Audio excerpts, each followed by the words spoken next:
تو جیسے ہی وہ حجرہ رسول صلی اللہ علیہ وسلم کے قریب پہنچے تو وہاں دیکھا کہ رسول کریم صلی اللہ علیہ وسلم اپنی تلواریں تیز کر رہے ہیں، اپنی تلواریں تیز کر رہے ہیں، کہہ رہے ہیں کہ ہاں مجھے معلوم ہے کہ دشمن حملہ کی تیاری کر رہا ہے۔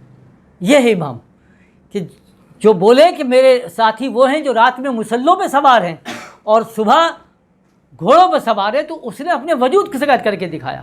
میرے پیر و مرشد سید السادات الحسنی والحسین حضرت مولانا سید صدیق حسین دیندار صاحب، آپ کے بارے میں مطلب بڑا ایک مشہور ان کا ایک واقعہ میں آپ کو بتاتا ہوں کہ ایک مرتبہ صبح فجر کی نماز کے وقت ہوا تو آپ امامت فرماتے تھے، تو امامت کا جب صبح فجر کا ٹائم ہوا تو اپنے حجرے سے نکلے نہیں، تھوڑا سا لیٹ ہو گئے، تو جو آپ کے ساتھی تھے انہوں نے خیال کیا کہ شاید حضرت کی آنکھ نہیں کھلی یا حضرت کی طبیعت صحیح نہیں ہے، کیا مسئلہ ہے، تو جا کے ذرا پوچھ لیں کہ حضرت نماز پڑھانے آ رہے ہیں کہ نہیں آ رہے، حضرت کو جا کے اٹھا دیں۔ تو وہ ساتھی جو ہے وہ آپ کے حجرے کی طرف پہنچے، جب حجرے کی طرف پہنچے تو دیکھا کہ حضرت جو ہے باہر تشریف لا رہے ہیں، تو آپ نے باہر نکلتے ساتھ پوچھا کیا اٹھانے کے لیے آ رہے تھے نماز کے لیے؟ ہاں ہاں، تو آپ نے فرمایا امام وہ ہوتا ہے جس کو لوگ آ کے اٹھائیں، امام وہ ہوتا ہے جو لوگوں کو اٹھاتا ہے، امام وہ نہیں ہوتا جس کو لوگ آ کے اٹھائیں۔ تو جس کو لوگ آ کر اٹھائیں، جس کی آ کر اس کی قوم آ کے اٹھائے، بولے کہ حضرت یہ کام کرنا ہے، تو پھر وہ حضرت کس کام کے ہو گئے؟ پھر تو یعنی امام وقت، امام جو ہوتا ہے اس کی ذمہ داری ڈبل ہوتی ہے، کیونکہ اس کو قوم کو لے کے چلنا پڑتا ہے۔ تو جب یہ امامت کا معاملہ سمجھ میں آتا ہے، ذمہ داری کا معاملہ سمجھ میں آتا ہے، تو پھر آپ کے سامنے ایک پورا پکچر آ جاتی ہے کہ اب اگر ہم کبھی بھی بات کریں گے دین کے حوالے سے، دینی پیشوائیت کے حوالے سے، دینی رہنماؤں کے حوالے سے، تو ہمارے سامنے ایک فارمولہ ہے، رسول کریم صلی اللہ علیہ وسلم کا ایک فارمولہ دیا ہوا ہے کہ امام وہ ہوتا ہے جو اپنی امت سے بڑھ کر تکالیف بھی برداشت کرتا ہے، اپنی بڑھ کر سارے معاملات بھی کرتا ہے، لیکن اگر وہ ان تمام چیزوں سے عاری ہے تو پھر اس کا امامت کا معاملہ جو ہے وہ موقوف ہو گیا، پھر وہ بات نہیں آئے گی۔ تو یہ رسول کریم صلی اللہ علیہ وسلم مطلب ایک واقعہ نہیں، کروڑہا واقعہ، مطلب ایک جیسا وہ بھوک کے اگر معاملات آپ دیکھ رہے ہیں، آپ قربانی کے معاملات دیکھ رہے ہیں، مطلب یہ کیا کم معاملہ ہے کہ جب رسول کریم صلی اللہ علیہ وسلم کے پاس بی بی فاطمہ سیدہ کائنات رضی اللہ تعالی عنہ تشریف لاتی ہیں، اور کیوں تشریف لاتی ہیں، اور اس وقت تشریف لا رہی ہیں کہ جب جو ہے تمام مال غنیمت تقسیم کیا جا رہا ہے اور مال غنیمت کا انبار لگا ہوا ہے، اور بی بی کا عالم یہ ہے کہ ہاتھ میں چھالے پڑ جاتے ہیں چکی پیس پیس کے نا، گھر کے کام کر کر کے، تو آپ آ کے صرف ایک ریکویسٹ یہ کرتی ہیں کہ یا رسول اللہ جو مال غنیمت تقسیم ہو رہا ہے، جو مال مل رہا ہے، تو سب لوگوں کو آپ لونڈیاں بھی تقسیم ہو رہی ہیں، غلام بھی تقسیم ہو رہے ہیں، تو ایک لونڈی ہمارے کو بھی عطا فرما دیں تاکہ وہ گھر کے کام کاج میں ہاتھ بٹا سکے۔ تو کیا چاہیں تو عطا نہ کر دیں، وہ جو چاہیں جسے چاہیں عطا کر دیں، تو ان کا عالم تو یہ ہے نا، تو چاہیں تو عطا کر سکتے ہیں، سب کچھ کر سکتے ہیں، لیکن آپ نے کیا فرمایا کہ اپنے مسلح کو اٹھا کر آپ دکھاتے ہیں کہ دنیا کے خزانے نظر آتے ہیں، تو آپ نے فرمایا کہ فاطمہ تجھے اللہ کی رضا چاہیے یا یہ چاہیے؟ تو ظاہری بات ہے رسول کریم صلی اللہ علیہ وسلم کی بیٹی ہیں سیدہ کائنات، تو وہ کہاں بولے گی؟ تو آپ نے بھی فرمایا، تو آپ نے پھر تزویج فاطمہ عطا فرمائی۔ مطلب لینا اگر چاہتے تو کیا کچھ نہیں لیا جا سکتا تھا؟ حضرت عمر فاروق رضی اللہ تعالیٰ کا معاملہ ہے کہ جب وہ مال غنیمت کی تقسیم کی بات آ رہی ہے، تو مال غنیمت تقسیم کیا جا رہا ہے نا، تو اسی میں ایک کنیز بن کر آتی ہے، کون بن کر آتی ہے؟ ایران کی جو بادشاہ ہے اس کی بیٹی شہر بانو، تو وہ جو ہے کنیز بن کر آتی ہے، تو اب کنیزیں تقسیم کی جا رہی ہیں نا، کہ یہ لے کے جا رہا ہے، یہ لے کے جا رہا ہے۔ جب ان کی بات ہی آتی ہے، کسریٰ کی بیٹی کی بات ہی آ رہی ہے، ایران کے بادشاہ کی بیٹی آ رہی ہے، تو اب آپ خود بھی ہیں، آپ کے بیٹے حضرت عبداللہ بن عمر رضی اللہ تعالیٰ جوان ہیں، خوب، وہ بھی موجود ہیں، چاہتے تو انہیں عطا کر دیتے کہ یہ عبداللہ بن عمر یہ تمہارے لیے، لیکن آپ نے کیا فرمایا کہ نہیں، شہزادی کے لیے شہزادہ ہی چاہیے، کیونکہ شہزادی ہے، یہ عام کنیز نہیں ہے، تو جناب امام حسین رضی اللہ تعالیٰ کو عطا فرما دیں۔ یہ کیا ہے؟ یہ آپ کو لیڈ کیا جا رہا ہے، بتایا جاتا ہے کہ آپ جب امام بنتے ہیں یا آپ کی ایک ذمہ داری اوپر آپ کی ڈالی جاتی ہے، تو پھر وہاں پہ وہ کرپشن نہیں دکھاتا، بدعنوانیت ادھر نظر نہیں آ رہی ہوگی، بلکہ کیا ہوگا کہ آپ دیکھیں کہ وہ بڑھ کر کام کرنے والا ہوگا۔ لیکن ہمارے پاس کیا ہے کہ ہم نے جو جیسے میں نے کہا نا کہ بدعنوانیت کیا ہے کہ آپ نے ڈائریکشن کو غلط کر دیا۔ میں نے آیت تلاوت کی تو اکثر آپ نے دیکھا ہوگا کہ لکھا ہوتا ہے کہ فَلَا تَدْعُوا مَعَ اللَّهِ إِلَٰهًا آخَرَ، کہ مسجد کے اندر جو ہے وہ اللہ کے علاوہ کسی اور الہ کو نہیں پکارو۔ تو اب مطلب کسی اس بندے سے پوچھو کہ مساجد کے اندر اللہ کے علاوہ کس کو پکارا جاتا ہے؟ کس کو پکارا جاتا ہے بھائی؟ کوئی بھی بتا دیں آپ، چاہے وہ کسی بھی مسلک کی مسجد ہو، اگر مسجد کا لفظ ہے، اگر مسجد میں اللہ کے علاوہ کسی اور کو پکارا جائے گا تو پھر وہ مسجد ہی نہیں ہے نا، پھر اس کو آپ مندر بول سکتے ہیں، اس کو آپ بت خانہ بول سکتے ہیں، اس کو آپ گرجا گھر بول سکتے ہیں، اس کو آپ کلیسا بول سکتے ہیں، لیکن اگر آپ یہ کہیں کہ مسجد میں اللہ کے علاوہ کسی کو نہ پکارو تو یہ اپنی مسجد میں لکھایا جا رہا ہے، تو اس کا مطلب کیا ہے؟ اب وہ بیچارے وضاحت کیا کرتے پھریں ہوئے، تو آپ یہ دیکھیں گے تو کیا یہ صرف کیا مسلکی جو ہے ہمارے اختلافات کو ہوا دینے کے لیے یا لوگوں کو مس گائیڈ کرنے کے لیے ہم کیا کرتے ہیں، یہ لکھ کے لگا دیا، ارے کیا اس سے کیا پتہ ہے؟ تو اس سے مطلب یہ ہے کہ بھائی غریب نواز جو ہے وہ اللہ کی ذات ہے، تو اسی لیے جو ہے مطلب ان کو نہیں پکارنا۔ غوث اعظم جو ہے وہ اللہ کی ذات ہے، کہ غوث کہتے ہیں فریاد سننے والے کو، تو سب سے بڑھ کر فریاد سننے والا کون ہے؟ اللہ ہے، تو کیا کریں؟ ان کو نہ پکاریں۔ پتہ نہیں کہاں پہ پکارا جاتا ہے، میں نے تو آج تک کسی مسجد میں نہیں دیکھا، نہ بریلویوں کی نہ دیوبندیوں کی، کون سی بہرحال وہ اپنے حساب سے انہوں نے لکھا، اس کو ڈائریکشن دے دی کہ بھائی یہ اس لیے جو یعنی یہ قرآن کی جو آیت آئی ہے وہ عبد القادر جیلانی صاحب کے لیے آئی ہے، وہ خواجہ غریب نواز صاحب کے لیے آئی ہے، وہ داتا صاحب کے لیے آئی، شاید ان لوگوں کی شاید۔ ارے بھائی یہ تو بہت بات کیا ہے، یہ اس دور کی آیت ہے جس دور میں قرآن نازل ہو رہا ہے، جہاں مشرکوں کا معاملہ ہے، یہ قرآن کی آیت تو اس وقت نازل ہوئی، تو اس وقت کن کو پکارا جا رہا تھا؟ تو اس کی وضاحت نہیں ہے، بلکہ وضاحت کیا کی؟ تو اب میں نے پہلے کیا کہ آپ نے اگر ڈائریکشن کو چینج کر دیا، دیٹ مینس آپ نے کرپشن کی طرف لے کے گئے۔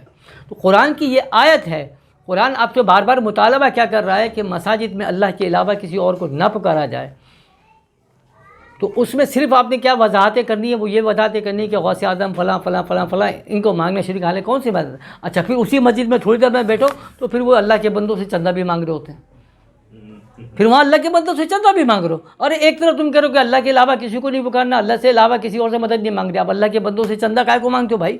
چھوڑ دو نا۔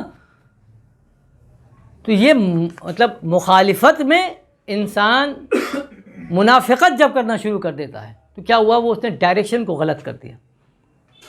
اور وہی میں نے پہلے ہی کہا نا کہ بھائی پہلے تو یہی ہے کہ یا تو لوگوں کو سمجھاؤ کہ بھائی غریب نواز کس کو کہا جاتا ہے، غوث اعظم کس کو، اگر آپ اسی کی تعبیر پہ لے کے چلے گئے کہ غوث کا مطلب ہے فریاد سننے والا، تو اس لیے غوث اعظم سب سے بڑے اللہ کی ذات ہے، تو بھائی سب سے بڑی بات ہے کہ کفر اور اسلام کے اندر سب سے زیادہ سب سے بڑا فرق کرنے والا کون سا وجود ہے؟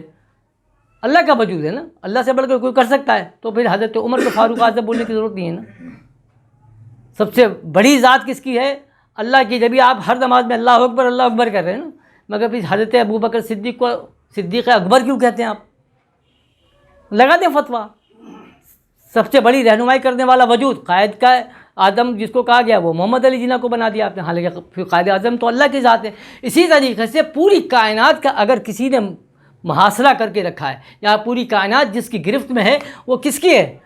اللہ کی ہے، مگر رسول کریم صلی اللہ علیہ وسلم کو آپ سرور عالم کہتے ہیں۔ رسول کریم صلی اللہ علیہ وسلم کو سرور عالم کہتے ہیں، ہر مسلک کا لوگ کہتے ہیں سرور عالم۔ سرور عالم کا مطلب کیا ہوا؟ کہ جس نے پورے عالم کا گھیر رکھا ہے۔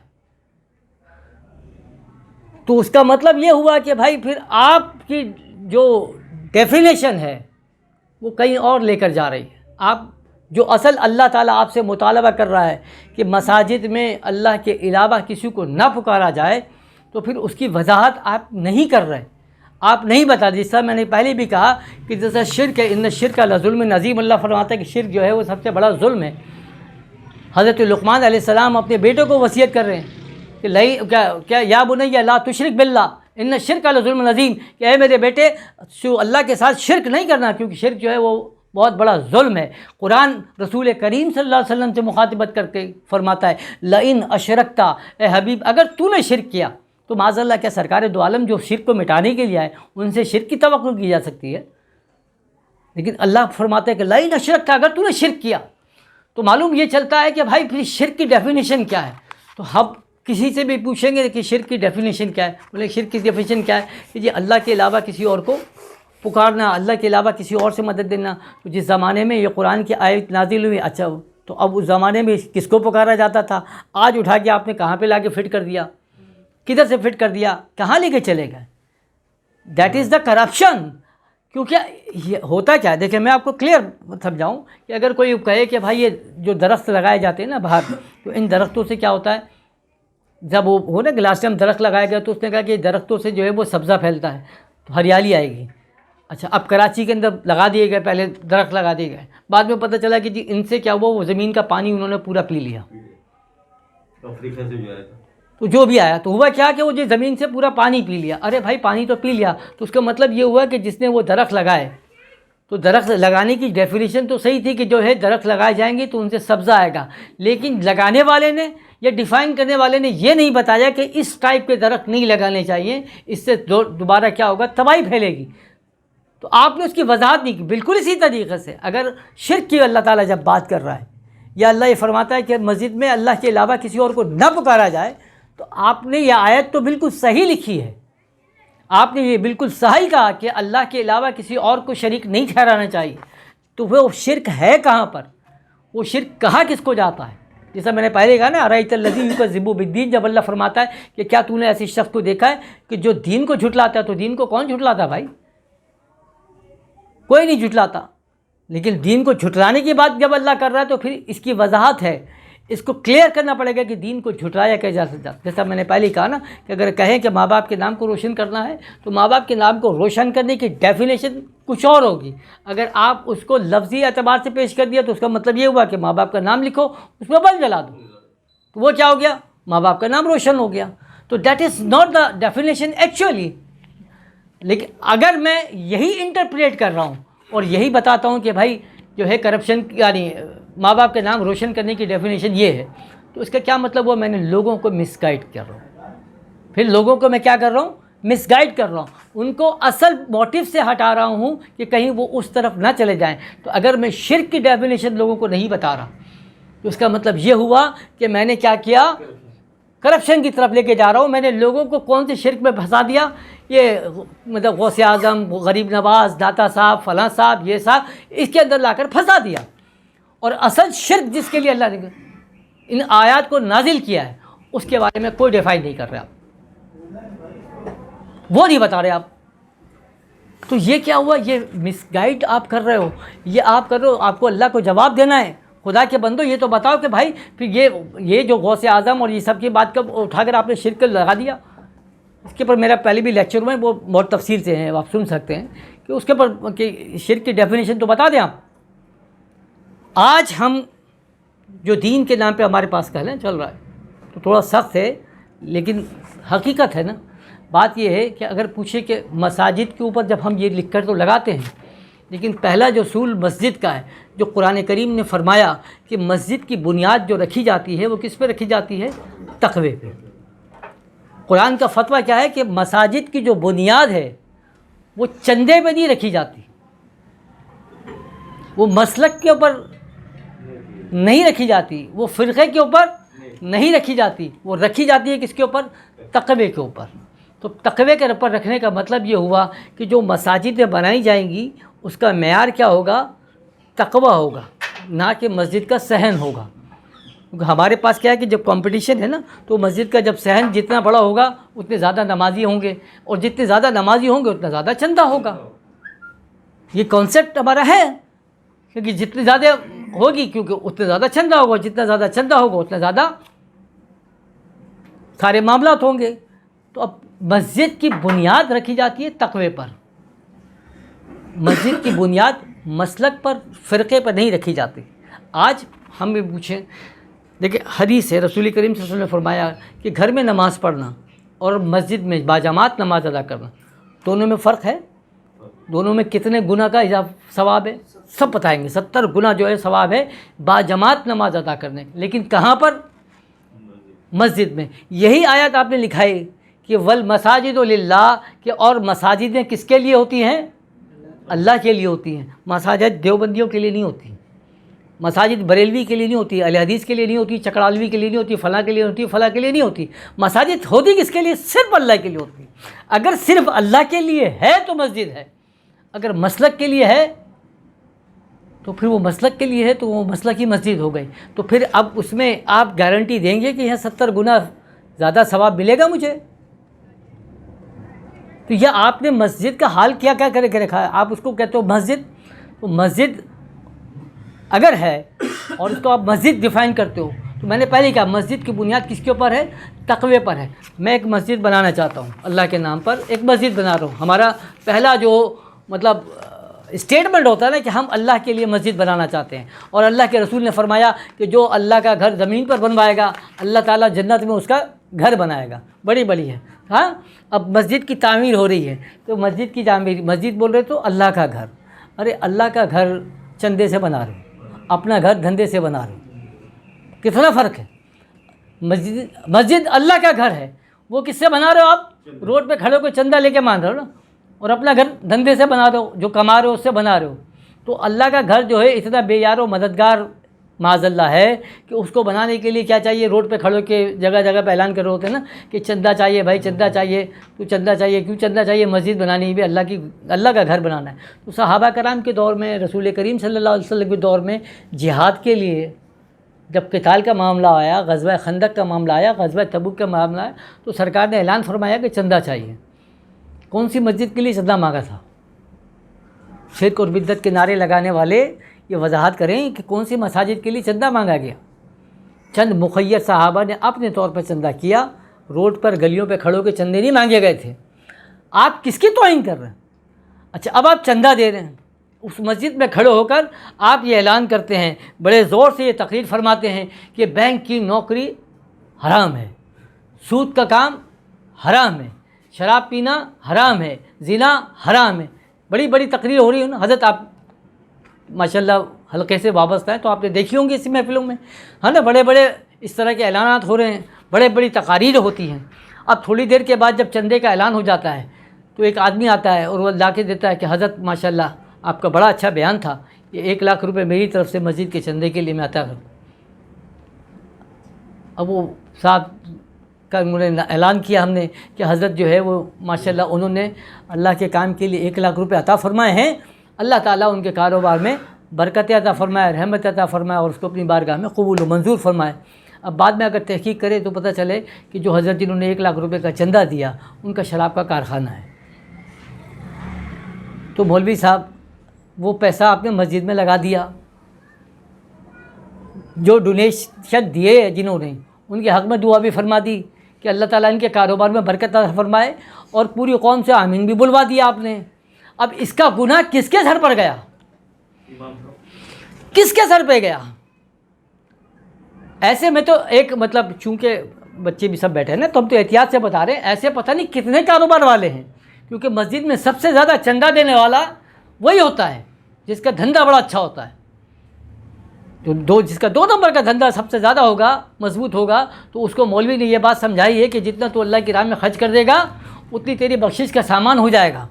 تو وہ کیا کرتا ہے کہ اس نے بولا کہ آج میں نے اگر 2 نمبر طریقے سے 1 کروڑ روپے کمایا تو آج میں 1 لاکھ روپے اللہ کے نام پر نکال دیتا ہوں، تاکہ کیا ہے کہ وہ دھل جائے، وہ میرا سامان جو ہے، وہ میرا مال جو میں نے کمایا تھا وہ دھل جائے. تو وہ اس کے دماغ میں یہی ہے. تو وہ روزانہ 1 لاکھ روپے چندہ مسجد کو بھجواتا ہے. مسجد کا امام بیچارہ کھڑے ہو کر روزانہ یہ اعلان کرتا ہے کہ اللہ اس کے کام میں خیر و برکت عطا فرمائے. ہم سب بول جاتے ہیں آمین. کیوں؟ کیونکہ ہماری مسجد کی بنیاد تقوی پر نہیں ہے، چندے پر ہے. چندے پر ہے نا. آپ کی مسجد کی اگر بنیاد تقوی پر ہوتی تو رسول کریم صلی اللہ علیہ وسلم کے پاس اگر ایک شخص چندہ لے کر آیا نا تو آپ نے ہاتھ پکڑ کے پہلے پوچھا کہ تیرا دھندا کیا ہے، کاروبار کیا ہے، حلال ہے یا حرام ہے، یہ پیسہ لگا سکتے ہیں کہ نہیں لگا سکتے. یہ پوچھا یہی وجہ تھی کہ خلافت راشدہ تک، یعنی سیدنا علی المرتضیٰ رضی اللہ تعالیٰ عنہ کے ادوار تک اگر آپ دیکھیں گے تو مساجدیں بڑی غریب تھیں، مساجدیں بہت غریب تھیں. وہ چٹائی بچھی ہوئی ہوتی تھی، ہاں وہی مٹی کے لوٹے رکھے ہوتے تھے، انہی سے وضو ہوتا تھا، انہی چٹائیوں پر لیٹا جاتا تھا، انہی چٹائیوں پر بیٹھا جاتا تھا، انہی چٹائیوں پر اعتکاف ہوتا تھا اور انہی چٹائیوں کے اوپر نمازیں ہوتی تھیں. کیونکہ وہ مساجدیں اللہ کے لیے تھیں، کسی مسلک کی، کسی فرقے کی نہیں تھی. ان مساجد کی بنیاد تقوی پہ تھی. چندہ اگر دیا کسی نے تو پوچھا گیا کہ تیرا تقوی کیا ہے، تیری طہارت کیا ہے، تو اس سے مسجد بنائی گئی. تو جب وہ مسجدیں بنی تو اس کے خطیب پہ حضرت عمر بنے، پھر اس کے خطیب حضرت ابو بکر بنے، حضرت علی، حضرت عثمان، حضرت حمزہ، ایسے لوگ پھر خطیب بنے تھے.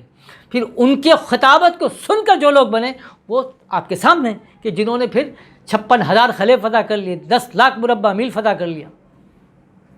کرنا نا، کیونکہ ایسے خطبے دینے والے تھے، کیونکہ ان کی بنیاد تقوی پر تھی. وہ مساجد تھی جس کے لیے اللہ نے فرمایا کہ پھر یہ جو مسجد نبوی جس کے اندر نماز پڑھنا 50,000 گنا ثواب زیادہ ملتا ہے آپ کو، کیونکہ وہ بنیاد جو ہے وہ چندے پہ نہیں ہے، وہ بنیاد تقوی پہ رکھی گئی تھی. اس میں احتیاط کی. تو آج ہم پوچھیں کہ آج کون سی ایسی مسجد ہے بھائی؟ کرپشن کی بات چل رہی ہے نا، تو کیا آپ کرپشن، تو وہی میں نے پہلے کہا تھا نواز شریف زرداری انہیں بھی لا کے چھوڑ دیتے ہو. ارے تم خود اپنا بھی تو جائزہ لو کہ آپ کہاں سے. میں نے پہلے ہی کہا کیونکہ اگر آپ کے گھر سے اس کی ابتدا نہیں ہوتی تو وہ محلے تک بات نہیں پہنچ پائے گی. جب محلے تک نہیں پہنچے گی تو آگے تک نہیں پہنچے گی. تو آپ کا تقویٰ اگر یہیں سے نہیں نکل رہا جہاں سے آپ دین کی بات کر رہے ہو یا جہاں سے آپ فتویٰ لگا رہے ہو، تو پہلے یہاں تو بتاؤ کہ یہاں پہ کرپشن کیا ہے. تو اگر تمہاری مسجد تقوی کی بنیاد پر نہیں بنی ہوئی، مسجد تمہارے چندے، یعنی آپ کی سوچ، آپ کی فکر صرف اتنی ہے کہ مساجد کے اندر اگر کام ہونا ہے، تو میرے والد صاحب کا شعر ہے نا کہ بڑا مسجد کا رغبہ کر رہے ہیں، یعنی جو اس کا ایریا ہے مسجد کا، بڑا مسجد کا رغبہ کر رہے ہیں، بہت بہتر ہے، اچھا کر رہے ہیں، مگر بے فیض ہوگی اس کی تعبیر.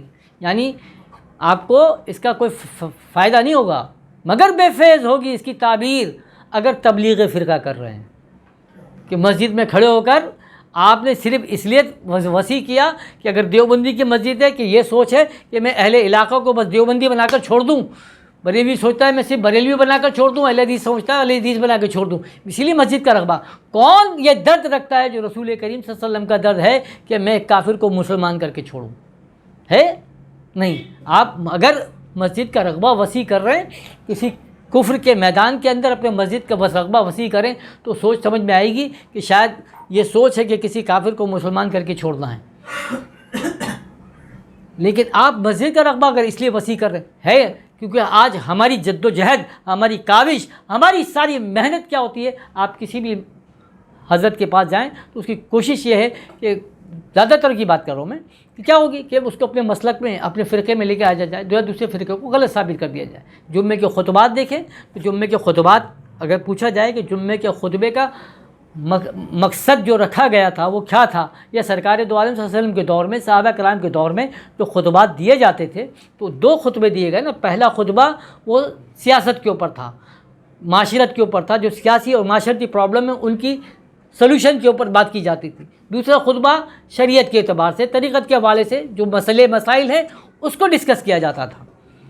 آج اگر ہمارے پاس ہے تو وہ یہ ہے نا کہ اگر محرم کا آئے گا تو جو اہل تشیع حضرات ہیں وہ اپنے حوالے سے بیان کر رہے ہوں گے، جو دوسرے مسلک کے جو اہل تشیعوں کے خلاف ہو وہ ان کے خلاف بول رہے ہوں گے، جو وہ دوسرے ہیں وہ الگ، مطلب اسی حساب سے، یعنی آپ اس کے حساب سے چل رہے ہوں گے یا کسی کی مخالفت میں بول رہے ہیں. اللہ کے لیے کیا بول رہے ہیں آپ؟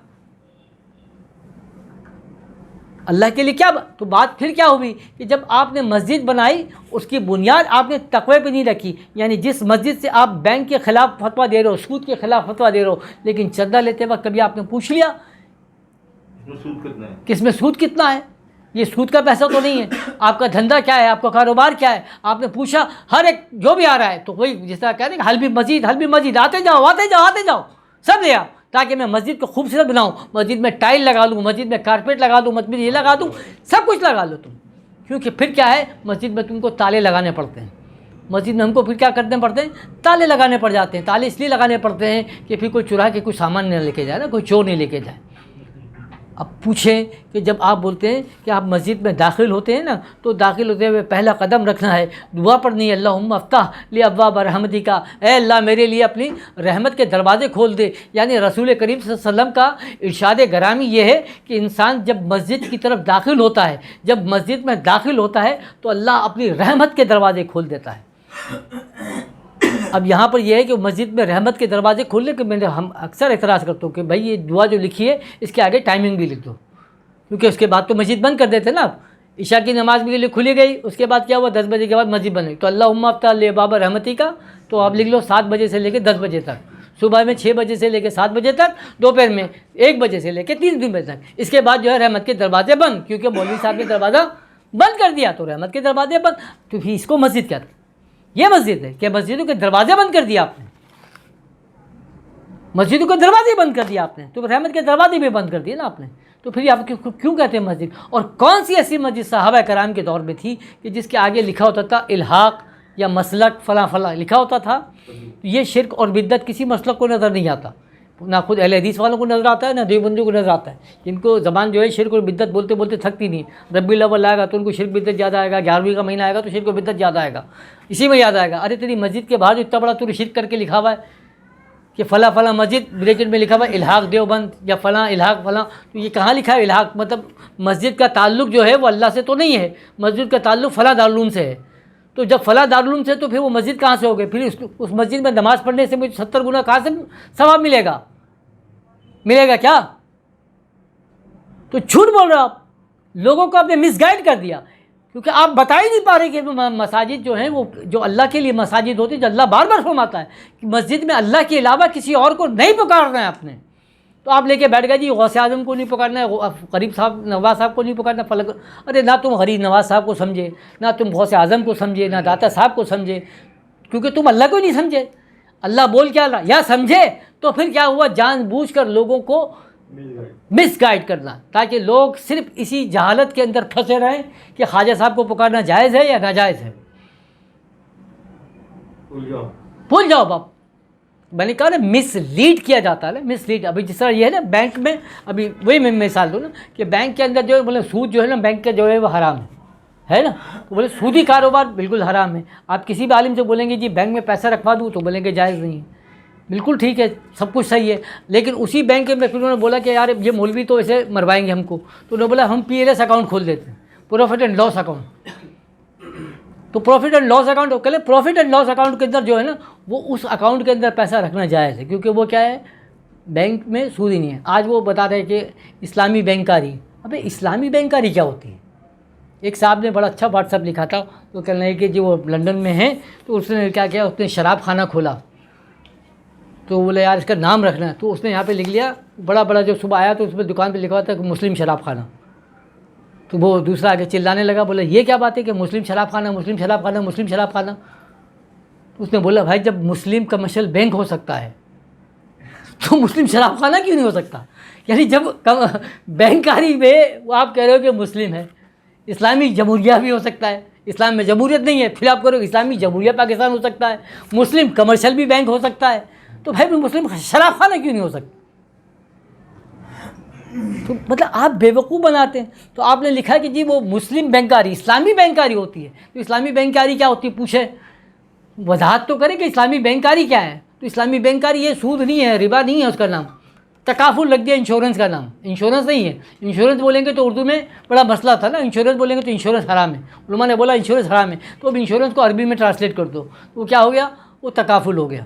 یعنی اگر آپ کو کوئی بولے کہ بھائی سور کھانا حرام ہے تو بولے نہیں یار سور سے تو بڑی تکلیف ہے، تو اس کو جو ہے عربی میں خنزیر بول دو یا پگ بول دو. یہ کیا ہے جی؟ پگ فیٹ ہے. ہوتا ہے نا آپ بڑی بڑی جو ٹافیاں یا آ رہی ہیں تو اس پہ لکھا ہوا ہوتا ہے جی پگ فیٹ. اب پگ فیٹ کے علاوہ بھی آپ فارمولا لکھ دے ہوتے ہیں. بولے اس کو لکھیں گے کہ سور ہے تو لوگ ہم کو ماریں گے پکڑ کے. انہوں نے بولے ایسے EF2 کر کے لکھ دو، فلاں کر کے لکھ دو، نام بدل دو. نام بدلنے سے کیا ہو گیا؟ اس کا جو ہے وہ سارے معاملہ صحیح ہو گئے کیا؟ موڈیفائی کر دیا، موڈیفائی کر کے آپ نے. تو آپ نے انشورنس کا نام چینج کر کے آپ نے رکھا تکافل، سود کا نام چینج کر کے آپ نے رکھا کرایہ نامہ. یعنی وہ کیا ہے جی؟ کرایہ. ہم آپ سے سود نہیں لیتے. تو مجھ سے ایک صاحب کہنے لگے کہ جی میزان بینک سے جو ہے فلاں سے لے لو، داؤد بینک سے لے لو. کیوں بھائی؟ تو کہلیں وہ اسلامی بینک ہے. ارے اسلامی بینک مطلب وہی والی بات کہ شراب خانہ تو ہے لیکن کسی کافر کا نہیں ہے، لیکن کسی مسلمان کا ہے تو اس لیے یہ وہ اسلامی شراب خانہ ہے. ابھی بھائی تو شراب خانے میں کیا زمزم بیچا جاتا ہے وہاں پہ ہیں؟ عرق گلاب بیچا جا رہا ہے، شراب بھی بیچی جا رہی ہے نا. تو اسی طریقے سے بینک میں کیا کیا جائے گا؟ تو بولے جی بینک میں جو ہے نا وہ اسلامی بینکاری. اسلامی بینکاری کیوں ہے؟ کیونکہ اس کے جو ہیں وہ فلاں مفتی صاحب جو ہیں وہ چیئرمین ہیں، فلاں مفتی صاحب کا بیٹا جو ہے وہ ان کا ڈائریکٹر ہے. تو وہ اسلامی بینکاری ہو گئی. مطلب اگر کوئی مفتی صاحب گدھا چرانے کے لیے لے جائیں گے تو شاید وہ مفتی بن جائے گا نہیں نا. تو مطلب اگر کسی بینک کا چیئرمین جو ہے وہ فلاں مفتی صاحب ہیں تو کیا وہ جائز ہو گیا تھا؟ تو مطلب کیسے جائز ہو گیا؟ کیسے آپ یہ بتا سکتے ہیں کہ تکافل؟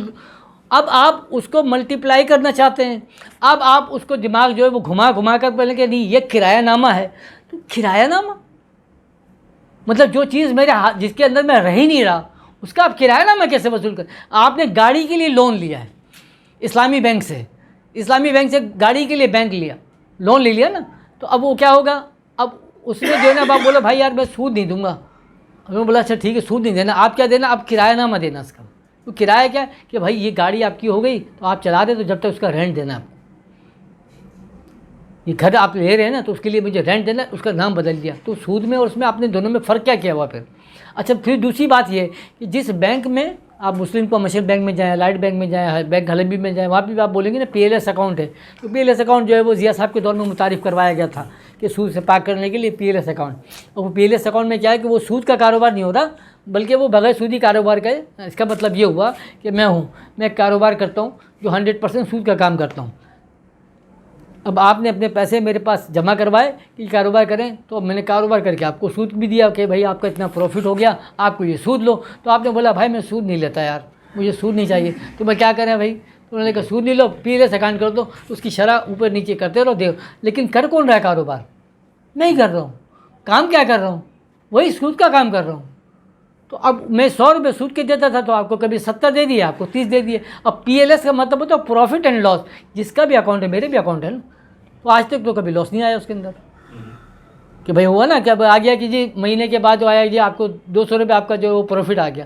کبھی ایسا آیا کہ جی -100 روپے آپ کے اکاؤنٹ میں آیا کہ بھائی -100 روپے بھی ہو گیا کہ بھائی آپ کو لاس ہوا. ہم نے جو کاروبار کیا تھا نا پروفٹ اینڈ لاس کے اندر، تو اس میں لاس بھی بھائی کاروبار میں تو لاس بھی ہوتا ہے نا. یہ کیسا کاروبار جس کے اندر لاس بھی نہیں ہو رہا اور پھر آپ کو پلس ہی مل رہا ہے؟ تو وہ بولتے ہیں کہ نہیں یہ پروفٹ اینڈ لاس اکاؤنٹ آپ کا ہے. یعنی آپ نے پھر میں نے وہی کہا نا کہ شراب کو جو ہے اگر زمزم کی بوتلوں میں ڈال کر بیچنا شروع کر دو تو وہ زمزم تو نہیں بن سکتا، نہیں بن سکتا نا. تو سور کا نام اگر آپ بکرا رکھ دو، جس طرح وہ ہے نا کہ کتے کو جو ہے کاٹ کے وہ بکرے کے نام سے گوشت کھلا رہے ہو آپ، تو ابھی سمجھ دو کہ شاید وہ بکرا ہو گیا. بکرا تو نہیں ہے نا، کتا ہی رہا، گدھا گدھا ہی رہے گا. تو ایسی سود رہے گا تو بینک رہے گا. اب آپ یہ کائے کو بول رہے ہو کہ جو ہے بینک یا اسلامی بینکاری ہے یہ نان اسلامک بینکاری ہے؟ تو یو آر چیٹنگ. آپ مس گائڈ کر رہے ہیں قوم کو، آپ لوگوں کو دھوکہ دے رہے ہیں، آپ لوگوں کی ڈائریکشن کو چینج کر رہے ہیں کیونکہ آپ کے پاس بینکاری کا کوئی متبادل نظام نہیں ہے.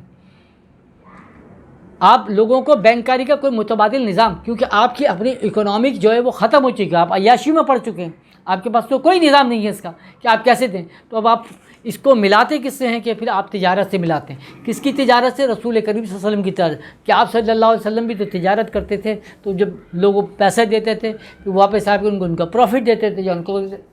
تو وہ تجارت، وہ ٹریڈنگ جس کو ہم اسٹاک ایکسچینج کہتے ہیں، وہ ایک الگ چیز ہے. لیکن یہ بینک تو اس میں کیا پتہ ہے آپ کو، کس کو پتہ ہے اور کیا ہو رہا ہے؟ لیکن نہیں، اس کو ڈیفائن نہیں کر رہا، بلکہ اس کا کیا کیا ہم نے اور پروٹیکشن دے کے ایک کا چیئرمین ایک مفتی صاحب کو بنا دیا، ایک کے چیئرمین ایک مفتی صاحب کو بنا دیا کہ آؤ. مطلب یہ تو المیہ ہے. مطلب موہت بھائی کے ساتھ ایک ہو نا کہ ان کا پلاٹ تھا، اب وہ اس کے اوپر جو ہے وہ ساری قسطیں دے دی، آخر میں آ گیا تو انہوں نے بولا جی اس کے اوپر جو ہے اتنا سود دینا پڑ جائے گا یا ہو گیا. اب یہ جا کے بحث کر رہے ہیں کہ بھائی ایسے کیسے ہو گیا فلاں ہو گیا. تو انہوں نے وہاں پہ بھی ایک مفتی صاحب بٹھائے ہوئے جو آ کے بھی شرعی طور پہ سمجھا رہے ہیں کہ یہ جائز ہے، آپ کو دینا پڑے گا. اتعلمون اللہ بدینکم، اب تم جو ہے اللہ کو اپنا دین سمجھاؤ گے، اللہ کو بتاؤ گے کہ کیا کرنا ہے کیا نہیں کرنا. تو جس کو ہم نے کہا نا کہ مذہبی یا دین کے نام پر آپ نے پہلے مسجد بنا لی، وہ آپ نے بنائی تقوی کی بنیاد پر نہیں بنائے رہی. پھر مسجد کا آپ نے تعلق قائم کیا تو اللہ سے نہیں کیا، پھر آپ نے کس سے قائم کیا؟ اپنے مسلک سے، اپنے فرقے سے قائم کیا. جس طریقے سے آپ کسی مندر میں جاؤ نا تو آپ دیکھو تو کوئی بھی مندر آپ کو خالی نہیں ملے گا، اس پہ لکھا ہوگا ہنومان کا مندر، شیو کا مندر، لنگ کا مندر، فلاں کا مندر، فلاں کا مندر، دیوی ماتا کا مندر. تو مطلب یہ مندر تو ہے جہاں بھگوان کی پوجا، مگر کون سے بھگوان کی جاتی ہے؟ اس بھگوان کی جاتی ہے. آج آپ کے مسجدوں کے ساتھ کیا حال کیا ہوا بھائی؟ یہی کیا نا کہ آپ نے مسجد کو مسجد تو چھوڑا ہی نہیں. میرے پیر و مرشد فرماتے تھے کہ مسجد جو ہے وہ اللہ کا گھر ہے، اگر کسی مسجد کو شہید کر دیا جائے تو اس کا مطلب ہے وہاں اللہ تھا ہی نہیں.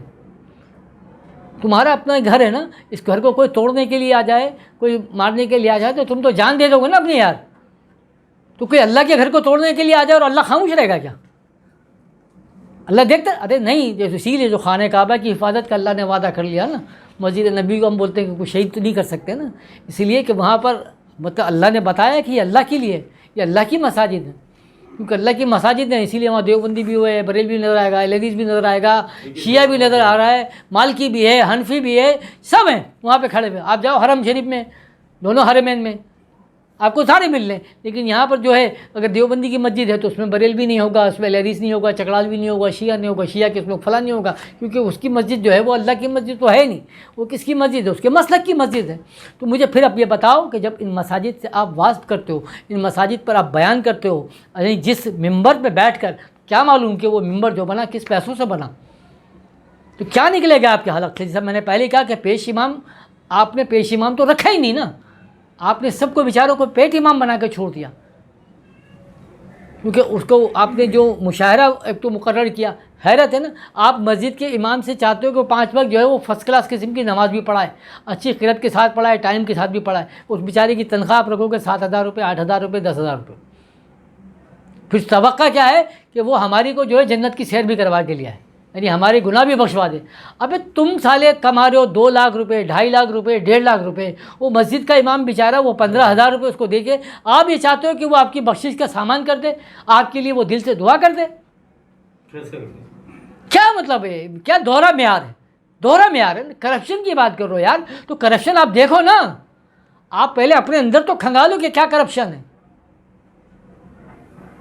لیکن نہیں، کیوں؟ کیونکہ ہم نے اپنے فرقے کی بنیاد رکھنی ہے، ہم نے اپنے مسلک کی بنیاد رکھنی ہے.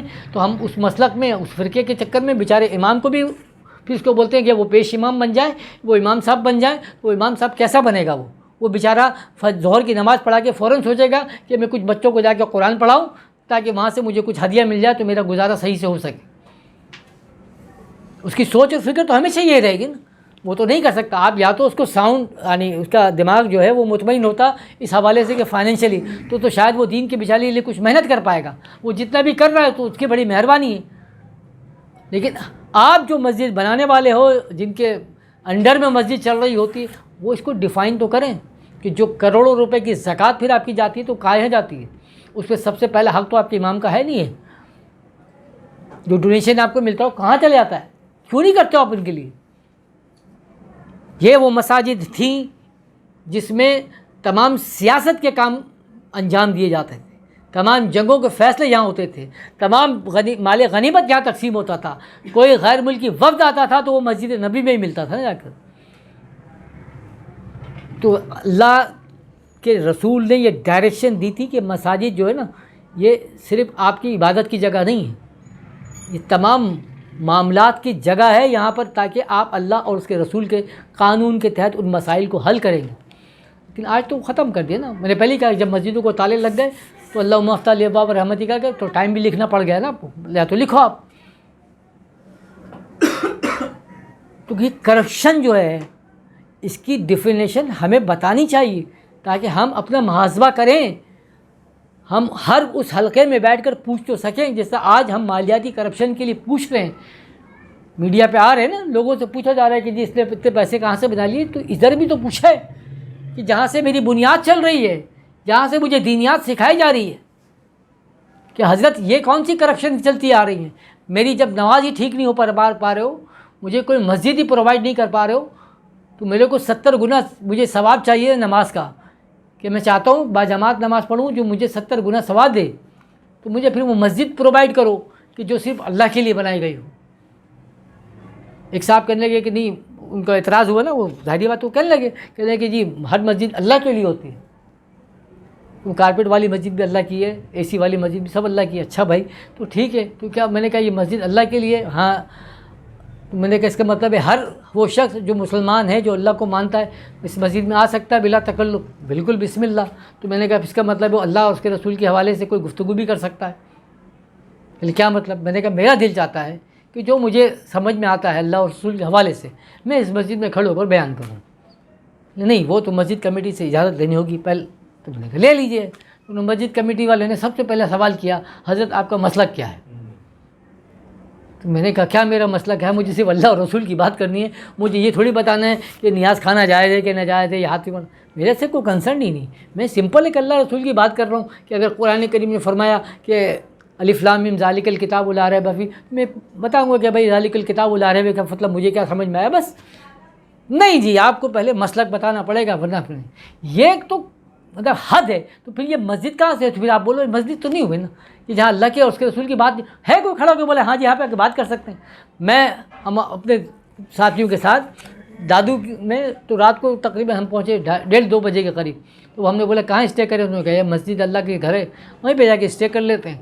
صبح ہو گئی پھر نکلیں گے، روانہ ہوں گے. اب مسجد میں جا کے اسٹے کرنے کے لیے گئے تو وہ سین تھا، باہر کے دروازہ کھلا. اب سین میں یعنی گاؤں دیہاتوں میں آپ نے دیکھا ہوگا کس ٹائپ کی مسجد ہوتی ہے.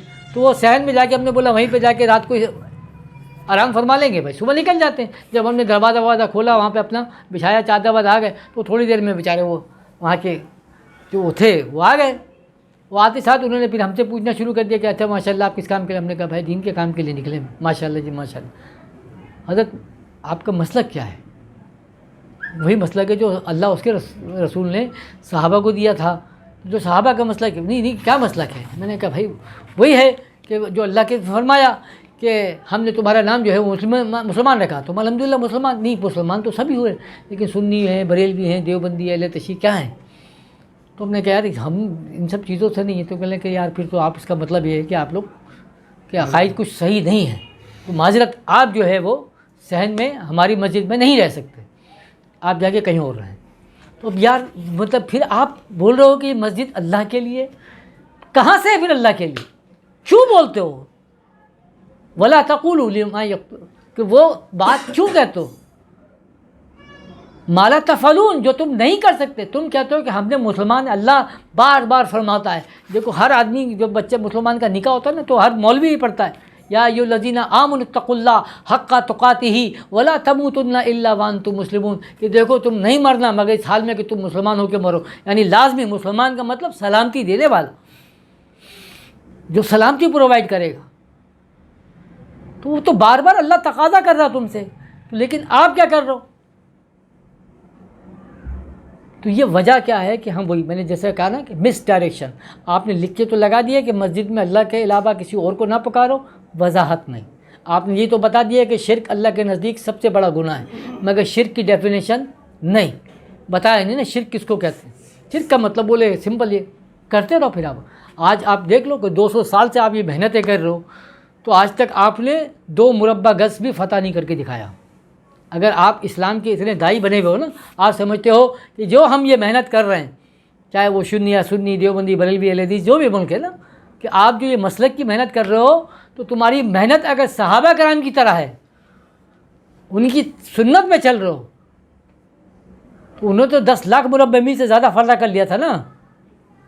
تو آپ کم از کم 2 مربع میل ہی فتح کر کے دکھا دیتے دین کے نام پر، کہ یہ 2 مربع میل ہم نے اس کے دین کے لیے فتح کر کے دکھایا، اللہ اور اس کے رسول کے حوالے کر دیا. ہم نے نہیں کیا، جو تھا وہ بھی دے دیا غیر کو. جو تھا نا آپ کے قبضے میں، جو صحابہ کرام نے آپ کو فتح کر کے دیا تھا، جو عطا کیا تھا. یعنی آپ مدینے سے نکلے تو فرانس تک کا علاقہ فتح ہوا نا. آج فرانس کے اندر بھی 2 صحابہ کرام کے مزارات ہیں، ادھر بخارا کے اندر مزارات ہیں. تو صحابہ کرام تو یہاں تک لے کے گئے اسلام کو، آپ کو فرانس تک لا کے فتح کر کے دے دیا تھا.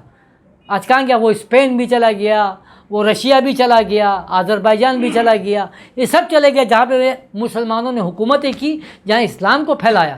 کیونکہ وہ شیعہ بھی نہیں تھے، وہ سنی بھی نہیں تھے، وہ دیوبندی بھی نہیں تھے، وہ بریلوی بھی نہیں تھے، ان اہل حدیث سے نہ چکڑالوی تھے، وہ صرف مسلمان تھے. ان کی مساجدیں وہ اللہ کے لیے تھیں. ان کی مساجدوں میں کارپیٹ نہیں تھے، اے سی نہیں لگے ہوئے تھے، قیمتی فانوس نہیں لگے ہوئے تھے کہ وہاں پر آ کے آپ بولو نا. آج کے دور میں تو کسی بچے کو بھی بولتے ہیں تو بولتے ہیں الحمدللہ میں مسجد میں اعتکاف کروں گا. کیوں اعتکاف کروں گا؟ کیونکہ مسجد میں اے سی بھی لگا ہوا ہے، فل کارپیٹ بچھا ہوا ہے، بہت مطلب ٹھنڈی ٹھار نیند آتی ہے نا آپ کو وہاں پہ، مزے دار نیند آئے گی. گھر میں تو پریشانی، گھر میں آدمی بیٹھے گا تو اماں بولی کہ دہی لے کے آؤ، سبزی لے کے آؤ، شلا لے کے آؤ، وہ الگ دماغ خراب کرے گی. تو آدمی بولتا ہے کہ مسجد میں جا کے بیٹھوں گا. اب اگر مسجد میں چٹائیاں ہوتی اور مسجد میں وہ دھوپ آ رہی ہوتی اور وہ تپش محسوس ہوتی جو صحابہ کرام کی مساجدوں میں تھی، تو کتنے لوگ بیٹھتے تھے اعتکاف میں؟ پھر سمجھ میں آتا. پھر کتنے لوگ بیٹھتے تو پھر سمجھ میں آتا. جس طریقے سے ہم حج اور عمرہ کرتے ہیں نا، تو حج اور عمرہ کرنے کے لیے سرکار دو عالم سے کی حدیث ہے نا کہ یعنی گویا وہ اپنی ماں کے پیٹ سے آج ہی نکلا ہے، اس طرح سے گناہوں سے پاک ہو جاتا ہے۔ حقیقت ہے، ظاہری بات ہے۔ میں پہلی دفعہ عمرہ کرنے کے لیے گیا تو میرے بھی دماغ میں یہ تھا کہ مطلب اللہ کے رسول نے فرمایا ماشاءاللہ یہ وہ، اب جا کے دیکھے عمرہ کر کے آئے۔ ارے تو آج کے دور میں بھی بہرحال گرمیوں میں اگر آپ وہاں پر عمرہ کر لیں صرف، تو آپ کی حالت خراب ہو جاتی ہے، جبکہ فل ٹائلڈ ہے، چلڈ اے سی چل رہا ہوتا ہے، جگہ جگہ پر زمزم کے کولر لگے ہوئے ہیں کہ آپ کو کوئی تھکاوٹ نہیں، کچھ نہیں ہے، یعنی پورا راستہ جو ہے وہ آپ کا سکون سے۔ پھر آپ مکے سے اگر مدینہ جا رہے ہیں تو فرسٹ کلاس قسم کی ایئر کنڈیشن گاڑیاں ہیں جس میں آپ سکون سے بیٹھ کے چلاتے ہیں، مگر آج بھی یہ حالت ہے کہ آپ کی گرمی میں جاؤ تو آپ کی حالت خراب ہو جاتی ہے، جوان لوگوں کی حالت خراب ہو جاتی ہے، اتنی گرمی برداشت نہیں ہوتی۔ اور اس دور میں جب صحابہ کرام کے دور میں جو عمرہ تھا تو نہ وہاں ٹائل تھے، نہ زمزم کے کولر لگے ہوئے تھے، نہ کوئی چھپڑ چھایا تھا، نہ کوئی سبیلیں لگتی تھیں، تنہا تھا، نکل جاتا تھا۔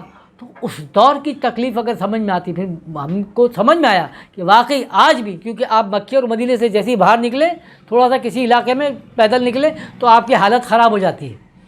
آج بھی آپ جاؤ نا عرب میں کسی بھی جگہ پر، تو جیسے ہی آپ حرمین شریفین سے باہر نکل کے صرف بازار میں بھی گھومنے جاؤ، تو یہ تو بچہ وہاں رہتا ہے نا، اس کو بھی پتہ ہے، تو آپ کیا ہوگا کہ آپ کے پسینے شرابور ہو جائیں گے، آپ کی حالت خراب ہونا شروع ہو جاتی ہے، تو آپ کو سمجھ میں آتا ہے کہ کیا گرمی ہے۔ تو اس تپتی دھوپ میں، تپتے صحرا میں جو لوگوں نے عمرے کیے، جو لوگوں نے حج کیے، تو وہ بات صحیح تھی، کیونکہ ان کو تکالیف پتہ چلتی تھی کہ اللہ تعالیٰ نے یہ جو کیا ہے اس میں دین کے لیے محنت کیا تھی۔ آج تو بالکل کیا ہے، سوفسٹیکیشن، ہر چیز میں سہولت ہے، آرام ہے، یہاں سے جہاز میں بیٹھ کے جاتے ہو، جہاز میں بیٹھ کے آ جاتے ہو، ہر جگہ پہ آپ کو 5 اسٹار ہوٹل ملے ہوئے، فرسٹ کلاس کے کی تمام سہولتیں ملی ہوئی ہیں، تو آپ کو کیا ہے، نہ عمرے کا پتہ چلتا ہے نہ حج کا پتہ چلتا ہے۔ اسی لیے آپ دیکھو ایک صاحب جو عمرہ کر کے چلے آتے ہیں تو وہ بولتے ہیں الحمدللہ میں ہر سال عمرہ کرتا ہوں، الحمدللہ ہر سال میں حج کرتا ہوں۔ تو وہ اگر والا حج کر کے لیتا نا تو ایک کے بعد دوسری دفعہ کر کے دکھاتا، تو پھر سمجھ میں آتا، کیونکہ ہم نے کیا کیا، اس میں جدتیں پیدا کر دی۔ جو مساجد صحابہ کی تھیں، جو مساجد اللہ کے رسول کی تھی نا، تو وہ بتاتی تھیں کہ اسلام جو ہے وہ عبادت گاہوں کو مزین کرنے کی آپ کو وہ نہیں دے رہا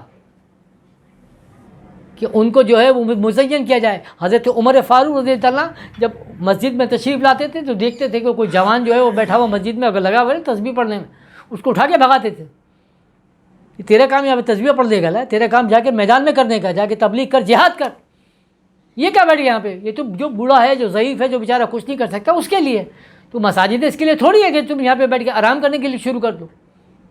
لیکن آپ نے مساجد، کیونکہ میں نے پہلے کہا کہ کافر کو آپ کی کسی عبادت سے کوئی تکلیف نہیں، وہ بولتا ہے تم کو نماز پڑھنی ہے، میں بہترین ایئر کنڈیشن لگا کے دوں گا، میں بہترین کارپیٹ بچھا کے دوں گا، سب بہترین کر کے دوں گا۔ دیکھو نا بڑی بڑی مسجدیں آپ کو شاندار بنوا کے دیں گی تاکہ آپ صرف مسجد میں بیٹھو۔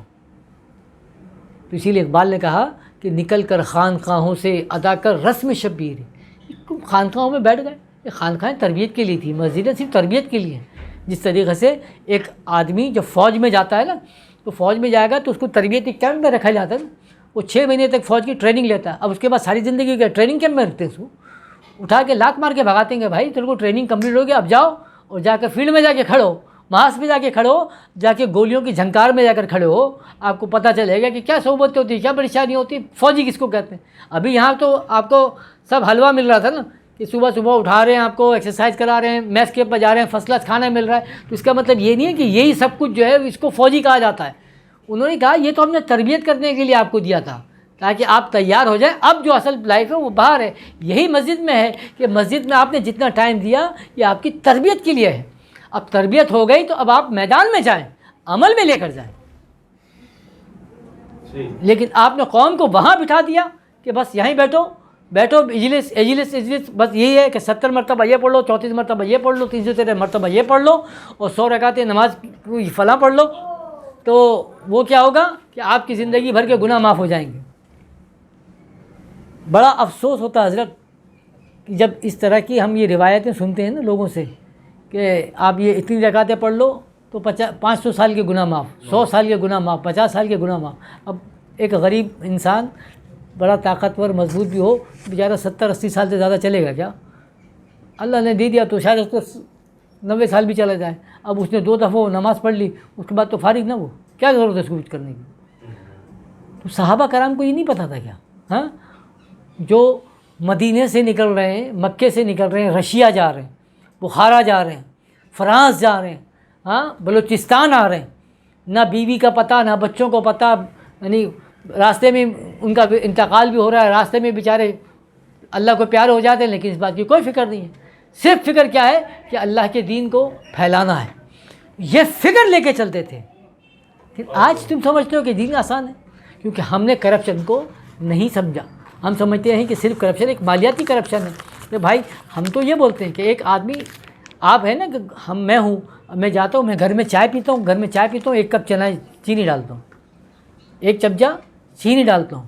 اب میں کسی اور کے گھر پہ جاتا ہوں، اب میں بولتا ہوں یہاں پہ چینی زیادہ ہے تو 2 چمچے بھی ڈال لوں. فری میں مل رہا ہے کہیں پہ کہ ٹیشو پیپر نکال لیتا ہوں، لائن چل رہی ہے، لائن توڑ کے گھس رہا ہوں، سگنل توڑ رہا ہوں. یہ ساری کی ساری چیزیں ہیں، یہ علامت کس چیز کی ہیں؟ یعنی اگر میں کسی کے ہے نا کہ کہیں فری میں کھانا مل رہا ہے تو اپنے بھوک سے بڑھ کر کھا رہا ہوں، تو مطلب یہ ہوا کہ اب مجھے اگر کبھی زندگی میں موقع ملا تو میں پھر سبھی کھاؤں گا، پھر کہاں چھوڑوں گا. اگر میں لائن توڑ رہا ہوں تو اس کا مطلب ہے میرے اندر ڈسپلن نہیں ہے. مجھے آج اگر آپ نے صدر بنا دیا تو میں بولوں گا اس کی ایسی کی تیسی. سب سے پہلے میں، آپ کو 4 ٹیشو کی ضرورت ہے، آپ واش روم میں گئے، وہاں سے آپ نے 18 ٹیشو نکال کے رکھ لیے، تو آپ کے اندر مطلب کوئی ایک چور چھپا ہوا ہے. کل کو آپ وزیر اعظم بن گئے تو آپ بڑا مال چراؤ گے. تو کرپشن، یعنی کرپشن تو آپ کے اندر بھی موجود ہے، میرے اندر بھی موجود ہے. بات یہ ہے کہ اس کو دبانا چاہیے. یہ چھوٹی کرپشن ہے، یہ آپ کو لے کے جاتی ہے بڑی کرپشن، مگر اس کی تربیت جو ہے گی وہ کہاں سے ہوتی ہے؟ یہ تربیت ہوتی ہے ان درسگاہوں سے، جن کو مساجد کہا جاتا ہے، جن کو خانقاہیں کہا جاتا ہے. اگر وہ ہماری تربیت نہیں کر پائیں گی اور ہمیں صرف مسلک میں یا فرقوں میں پھنسا کے رکھیں گی، تو میں نے پہلے بھی کہا اور میں آج پھر کہہ رہا ہوں، اور مطلب بڑے وثوق کے ساتھ کہتا ہوں کہ آج آپ اگر لوگوں کو صرف شرک کی ڈیفینیشن بتا دیں، اور میں درخواست کروں گا ان علماء سے جن کے منہ پہ دن بھر جو چڑھ رہا رہتا ہے نا کہ شرک شرک شرک، صرف وہ شرک کی ڈیفینیشن قرآن سے بتا دیں تو آپ کو محسوس ہوگا کہ دنیا میں انقلاب کیسے آتا ہے. ہمیں نہیں پتہ کہ جیسا ہے نا کہ کہتے ہیں کہ جی وہ مزار کے اوپر تصویر لگا دیتے ہیں، وہ مزار کے اوپر سجدے کرتے ہوئے جا رہا ہے، تو بولیں کہ یہ مزار پہ سجدے کر رہا ہے. مزار پہ سجدہ کرنا جائز نہیں ہے. اب وہ موہت بھائی بڑی اچھی بات کرتے ہیں کہ وہ بولیں کہ بھائی سجدے کے لیے بھی تو کچھ شرائط ہیں یا نہیں ہے؟ جیسے نماز کا جو سجدہ ہوتا ہے تو اس کے لیے کتنی شرائط ہیں. مطلب یہ کہ اگر آپ نماز میں سجدہ کر رہے ہیں، اگر آپ کا رخ جو ہے وہ قبلے کی طرف نہ ہو تو کیا سجدہ ہو جائے گا؟ آپ کو جو ہاتھ زمین پہ رکھنے، کونیاں آپ کی زمین سے اٹھی ہونی چاہیے. اگر وہ زمین پہ لیٹی رہیں تو سجدہ نہیں ہوگا، ہے نا. انگلیوں کی ڈائریکشن اگر آپ یوں پھیلا کے رکھیں تو مکروہ ہاتھ میں. یہ کئی شرائط ہیں جس میں سجدہ جب جا کے تکمیل ہوتا ہے. تو اب یہ جو مزار کے اوپر آ کے لیٹ گیا تو اس کو سجدہ کیوں بول رہا آپ؟ اس کی کون سی ایک شرط پوری کر رہا ہے؟ اس میں قبلہ رخ ہے، ایسے اٹھایا ہوا نہیں ہے. تو بھائی اس کو آپ بولو کہ اس نے آ کے ماتھا ٹیک لیا ہے، لیٹ گیا ہے، لوٹ رہا ہے، کچھ بھی بولو، تو اس کو آپ ایک مطلب نیک کام کے ساتھ متصل کیوں کرتے ہو؟ جیسے ایک شخص اگر کوئی داڑھی والا ہے اور وہ چوری کر لیتا ہے تو وہ بولتے ہیں یار یہ داڑھی والے جو ہے سب چور ہوتے ہیں. ارے بھائی تو اس چور کو تم چور کے ساتھ رکھو، اس کو داڑھی کے ساتھ منسلک کیوں کرتے ہو؟ ایک وہ علامہ صاحب تو بڑے اچھی ان کی باتیں کو نام یاد نہیں آتا. ان کے سامنے انہوں نے کہا تھا کہ کیا نام ہے، بزرگ تھے، تو ان کے سامنے کسی کو آیا کہ جی حضرت اب تو جو ہے وہ کیا بولتے ہیں فلاں شخص جو ہے وہ اتنی بڑی داڑھی والا اور وہ چوری کرتا ہے، یہ سب داڑھی والے چور ہوتے ہیں. تو آپ نے فرمایا کہ یوں نہ کہو، بلکہ یوں کہو کہ اب تو چوروں نے بھی داڑھی رکھ لی. تو بات کیا ہے کہ آپ ایک صحیح چیز کے ساتھ ایک غلط کو نتھی کر کے، ابھی صاحب جیسا وہ کہتے ہیں نا کہ یہ مزارات جو ہے وہ شرک کے اڈے. ابھی کیا شرک کے اڈے کہ وہاں چرس چل رہی ہے، وہاں سٹے چل رہے ہیں، وہاں مجرے چل رہے ہیں، فلاں ہو رہا ہے. ارے تو بھائی تم مجرے کو منع کر روکو نا یار، آپ چرس کو روکو. وہ اللہ والے نے بولا کہ آ کے میری مزار پہ یہ کرو، تو اس کو آپ مزارات کو چرس کے اڈوں کو جو ہے وہ نتھی کر دیتے ہو کہ شرک کے اڈے. کیوں تم اللہ کہ ان قانون کے ساتھ کھیل رہے ہو کہ سچ کو غلط کے ساتھ غلط ملت کر کے لوگوں کو ان سے گمراہ کر رہے ہو؟ جو غلط چیز ہے اس کو غلط کہہ دو. اس کو یہ نہ کہو کہ بھائی آپ یہ جو ہے یہ فلاں کے ساتھ یہ نہیں ہے. سر ایک بزرگ ان کا واقعہ سنا کے بعد مکمل کروں کہ آپ جو ہے آپ کی عادت تھی کہ مزار شریف پہ پہنچتے تھے، ہاں، ہر مزار پہ جا کے صاحب مزار کو سلام پیش کیا کرتے تھے، پھر وہاں سے جواب آتا تھا اور پھر ان کے مزار پہ فاتحہ پڑھا کرتے تھے، آ جاتے تھے۔ ایک دفعہ ایک بڑے بزرگ کی مزار پہ پہنچے، اور شاید خواجہ نظام الدین رحمۃ اللہ علیہ کے مزار شریف پہ، تو وہاں پہ پہنچے، اور جب وہاں پر پہنچے تو وہاں دیکھا کہ وہی مزار کے پاس جو ہے وہ لوگ کچھ چرس بھی رہا ہے، کوئی کچھ کر رہا ہے، کوئی کچھ کر رہا ہے، تو یہ دیکھ کر ان کا بڑا دل کڑا، بڑی کوفت آئی، اور کہنے لگے کہ یہ کوئی صاحب مزار ہیں جن کے اس گنبد کے نیچے جو ہے یہ سارے کعب ہو رہے ہیں اور یہ کچھ کہہ نہیں رہے، اور یہ اپنا جو ہے وہ افسوس کر کے واپس اپنے گھر کی طرف روانہ ہو گیا، فاتحہ نہیں پڑھی کہ یہ تو مزار ہی نہیں ہے، صاحب مزار ہی نہیں ہے، کوئی نیک آدمی نہیں، کوئی اللہ کے ولی نہیں ہے، پتہ نہیں لوگ ان کو کیوں مانگتے۔ رات میں وہ صاحب مزار جو ہے ان کی زیارت ہوئی، وہ خواب میں تشریف لائے اور انہوں نے کہا کہ اللہ کے بندے، آپ میری قبر پہ آئے تو 2 فاتحہ پڑھ کے چلے جاتے، ہمیں بھی خوشی ہوتی، ہمارے پاس تحفہ ملتا، تو آپ تو وہاں سے منہ موڑ کے چلے گئے۔ تو انہوں نے اعتراض کیا کہ بھائی میں تو آیا تھا حضرت، بات یہ ہے کہ آپ کی تو گنبد کے نیچے یہ سب کچھ ہو رہا تھا، یہ کہاں سے آپ اللہ والے ہو گئے؟ کہاں آپ کو لوگ اللہ کے ولی کہتے ہیں؟ تو میں آپ کو نہیں مانتا۔ تو وہ مسکرائے اور کہنے لگے کہ بھائی میں تو اللہ کا بندہ ہوں، میری اس گنبد کے نیچے یہ ہو رہا تھا تو آپ نے مجھے چھوڑ دیا، یہ اس نیلی گنبد کے نیچے کیا کچھ ہو رہا ہے، کیا اللہ کو چھوڑ دو گے؟ سبحان اللہ سبحان اللہ۔ ہاں، اس نیلی گنبد کے نیچے تو پتہ نہیں کیا کچھ ہو رہا ہے، تو کیا تم اللہ کو چھوڑ دو گے؟ مطلب یہ کہ بھائی لوگوں کے اعمال کو تم صاحب کے ساتھ کیوں ملاتے ہو؟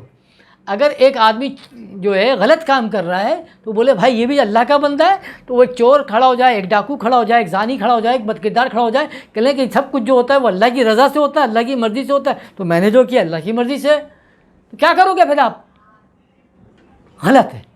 تو آپ کو بیان کرنا چاہیے، بتانا چاہیے، وضاحتیں کریں، تب جا کے یہ کرپشن کے معاملات، کیونکہ جب تک ہم اپنے، میں نے کہا نا کہ جب تک ہم اپنے وجود کے اندر کرپشن تلاش کریں، پھر جو درس گاہیں ہمیں لے کر جاتی ہیں، ہمیں گرو کرتی ہیں، ان میں کرپشن تلاش کریں، پھر ہم آگے کی طرف بڑھتے ہیں کہ ہاں یہ اب ہے، تب جا کے ہم ان کو پکڑ سکتے ہیں۔ اب ہمارے آفیسز وغیرہ میں دیکھ کے ہمیں بڑی ہنسی آتی ہے نا کہ اب وہ ایڈمن کا ایک لڑکا آتا ہے اور وہ لے کے ایک نوٹس لے کر آ رہا ہوتا ہے، تو کیا ہوتا ہے سر یہ نوٹس ہے، سائن کر دیں۔ اب وہ نوٹس پڑھا ہوا ہے، اس پہ لکھا ہوا ہے جی پان کھانا، گٹکا کھانا اس فیکٹری کی حدود میں سخت منع ہے، جو کھاتا ہوا پکڑا گیا گا اس کے خلاف کارروائی ہوگی۔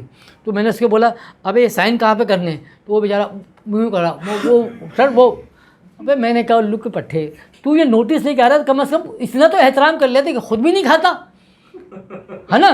تو اب بات کیا ہے کہ جب تو خود کھا رہا ہے اور آگے نوٹس وہی لا رہا ہے کہ نہیں کھانا، تو یہ سیم یہی بات ہے کہ آپ چور کو پکڑنے والا وہی ہو سکتا ہے جس کا اندر کوئی چوری نہیں ہوگی، جس نے نہیں کیا تو وہ کھڑا ہو کر اکڑ کے تم سے حساب لے گا۔ آج اتنے ہے نا کہ بے نظیر زرداری، سمجھے نا، یہ نواز شریف صاحب تو فلاں صاحب تو فلاں صاحب، جن کی کرپشن کھلی پڑی ہے، یعنی شراب کی بوتل جو ہے چیف جسٹس صاحب خود پکڑتے ہیں، مگر وہ جادو سے بن جاتی ہے شہد کی بوتل۔ کیسے بن گئی؟ اس لیے کہ جو پکڑنے والا آیا ہے وہ کون سا دودھ کا دھلا ہے، وہ بھی دودھ کا دھلا نہیں نا، وہ بھی شریف زادہ نہیں ہے، تو اس لیے سب کی جو ہے وہ آپس میں کیا ہے، وہ کہتے ہیں وہ محاورے میں، ہاں، کہ سب کے ناڑے جو نا ایک دوسرے کے ساتھ بندھے ہوئے، کہ آپ نے میری شلوار اتاری تو آپ کی بھی اتر جائے گی، اس کی اترے گی تو اس کی اترے گی، تو پھر کیا کرنا ہے؟ تو بھائی کچھ نہیں کرنا، یہ سمپل سی بات ہے۔ تو آپ نے کیا کیا کہ نہیں، کیوں؟ کیونکہ آپ کے اندر بھی معاملات پھنسے ہوئے ہیں، اس کے بھی پھنسے ہوئے ہیں، اس کے بھی پھنسے ہوئے ہیں، اس کے بھی پھنسے ہوئے ہیں، کون کرے گا؟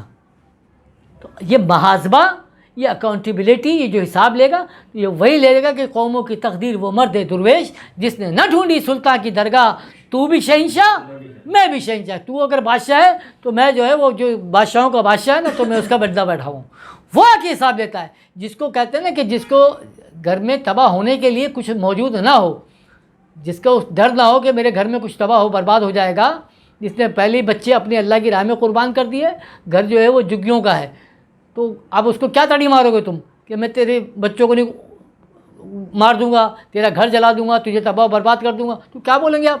ابے میرے پاس تباہ ہونے کے لیے کچھ ہے کیا؟